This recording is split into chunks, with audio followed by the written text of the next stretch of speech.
I'm James Valentine, Agricultural Business Consultant in the Oxford office, and I'm here today in the Lincolnshire Wolds with Paul Waberski, Head of Agri-Business Consultancy in our Leicestershire office. And we're going to talk about budgeting and cash flows. Paul, why do we budget? Good question, James. It's one word answer, control. And when I say control, I mean financial control, control of your business, control of your outcomes. I have a lot of clients that say, well, I can't control what I sell my crops for. What would you say in response? That's a good point, James, but that's not entirely correct. So if we sort of wind it back a bit and we look at a budget, we start off with looking at the costs. And actually, we do know a lot of our costs and we control a lot of our costs, and we're able to sort of project and estimate those costs accurately, whether it be previous accounts or whether it be sort of, available data.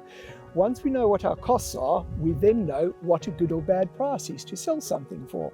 So that's an opportunity to make a decision based on factual information. And then the point comes, as you've raised, about we don't know or don't have control of what we sell things for. Well, that's not entirely correct as well. We've got a very active futures market for some of our grains, and a lot of our break crops are actually based on those future market prices. For example, quite often there's contracts out there for beans which are so many pounds per tonne below of future price of wheat. So actually we can, in ways, predict and look at those outcomes and understand. And then the big advantage, as you say, with it and the control and being, challenged with that, is that once we've got that, we can start making decisions about crop types. So we can look at things like, should we put in a break crop, or is an SFI, field scale action, economically better to do than that break crop, as well as you get the environmental benefits. So there is the ability, in ways, I suppose you could almost say, to adjust the future outcomes by budgeting before it happens. What other ways can we use a budget, Paul? Can we utilise it to its fullest extent? Well, I suppose there's several elements to that, but if we sort of looked at, I suppose, the last few years, which have been very challenging, a lot of farmers are needing additional sort of cash flow support, and quite often they'd be looking to the bank for that support. And the first question they'll be asked is, can you show us projections?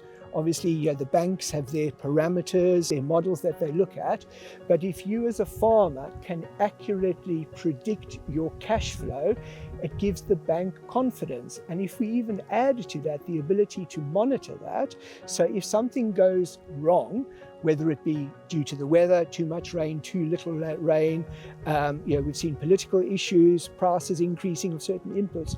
If you can explain to the bank, this is why we haven't been able to achieve what we projected, it would be a much easier conversation looking for that additional funding if and when you need it. Another reason is expansion. If we get the opportunity to purchase some more land, or we would like to go into a diversified venture, it gives us the ability to plan that, to accurately predict the funding that we require, which in turn would give you much better support from the financial providers.